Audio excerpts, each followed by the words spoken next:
Konban wa genki desu ka? Watashi wa Stachysaurus rex desu. Hello and welcome to my channel. G'day from Australia. You're wondering why I'm speaking in very rudimentary Japanese. It's because today I've decided to showcase a few items from the great country of Nippon. Japanese for Japan. 72% here, as you can see, 0.720 silver. This is a 50 sen coin. Okay, zoom in here for you and have a look. Quite a nice little coin. I really like Japanese coinage. I don't collect as much as what I would like because I kind of I dabble in it, but I prefer other countries. But Japanese coinage, silver coins, etc., has really come to its own, along with Chinese, in the last few years. These I know are real because they were handed down, but you got to be very careful when you're buying coins from certain countries. Unfortunately, the two I mentioned, especially China, prevalent with forgeries. You got to be very careful, but it's quite a pretty coin, as you can see. And I got another one exactly the same, the lotus flower, I think it is. I don't know that for a fact, but I think the little one might be a lotus. I don't know. Not really that important, but you can see the birds, quite pretty. I'll just zoom in here for you. Japanese characters, very pretty. Something else that I know this is a gold and silver stacking channel, but occasionally I dabble in numeristics. I love history, so it stems from that. This is World War II currency when the Japanese Empire invaded north of Australia. This is Dutch East Indies. You can see it's written in Dutch, half gulden. These notes, I don't really want to handle them too much, but they're in very good nick for, you know, almost 80 years old.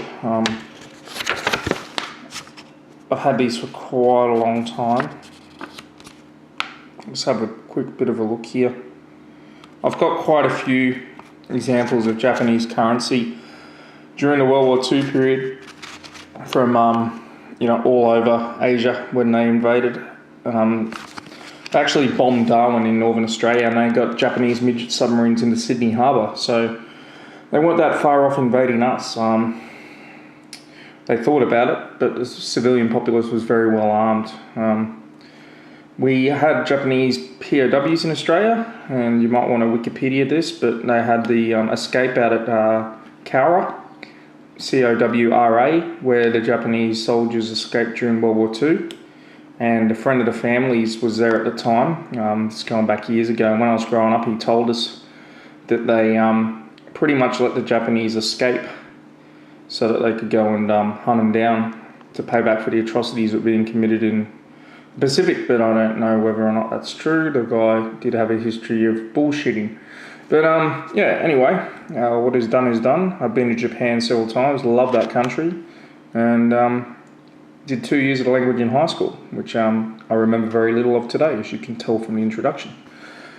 Anyway, moving along, got some other stuff to show you today. Here's some Australian old school notes. These are no longer in circulation.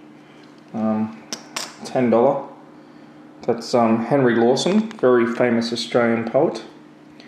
He wrote quite a few different poems. One of my favourites is Clancy at the Overflow, which I know off by heart, but I won't bore you. Oh, okay, maybe a little. I'd written him a letter for the want of better, sent it down to Lachlan where I knew him years ago. Where I met him years ago. He was sure when I knew him, so I sent the letter to him, addressed on spec as follows: Clancy of the Overflow. And I mucked up a few words there, but not bad effort. That's the first stanza. It has a lot more, but I won't bore you. Anyway, so here's some $2 notes, old school. $2 notes no longer in circulation. We don't have $2 notes in this country anymore. And a lovely $5 note featuring Carolyn Chisholm, the migrant's friend. She used to help migrants who had arrived in the colony. From Irish background, I believe. Again, don't quote me, use Google. another $10 note, the reverse. Got quite a few of these, and got a couple of bicentennial notes celebrating 200 years of Australia. The Aboriginal on front. Lovely note. But the reason why we're here, silver and gold. Here's something in my collection that you might like. 1968 Olympic Mexican silver coin. Got, I don't know, 5 of these maybe floating around. Most of them are at the undisclosed location. But yeah, I happen to have this one on me because I was putting it in a capsule. So I brought it home last time I did the raid into town. Sorry, into the undisclosed location. It is in the town, some of it anyway. But anyway, that's neither here nor there. Put that down, and the piece de resistance for today, I picked this up recently off a mate of mine. That is a nice half sovereign old Victoria head. That automatically narrows the dates down for you. This one's an 1896 M. You can see St. George slaying a dragon.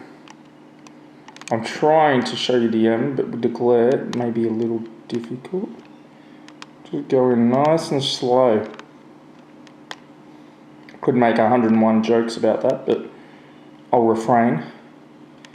Oh, come on, mate. I don't know what that noise was about. You just saw the M, it looked like a little McDonald's symbol. Anyway, I think we're going to be shit out of luck with that today, but hang on, why don't I just do this? Come on. I assure you it is there. Caught a glimpse of it before, you can just kind of see it there, just above the 8 and 9 in between. Really nice coin, just under, well that's only a half sovereign, so 3.99 grams, works out to be about 3.61 actual gold weight I believe, grams that is, 22 carat, very nice coin. That will be in my end of month report. The Mexican coin I showed you will not, because I've had that for a while, so yeah, probably be getting a few of these later in a month, if not next month. I've got an awesome introduction for a guy that's selling a whole heap of sovereigns, so hopefully I'll have money to spend, drop a bit of cash on that, but we'll see how we go. Christmas is coming up and the wife's got the shits, so we'll see what happens. Yeah, anyway, talk soon. Please feel free to leave comments on my channel. I'm going to steal this from a mate of mine who does videos as well, the one and only, and probably my favourite video blogger on YouTube.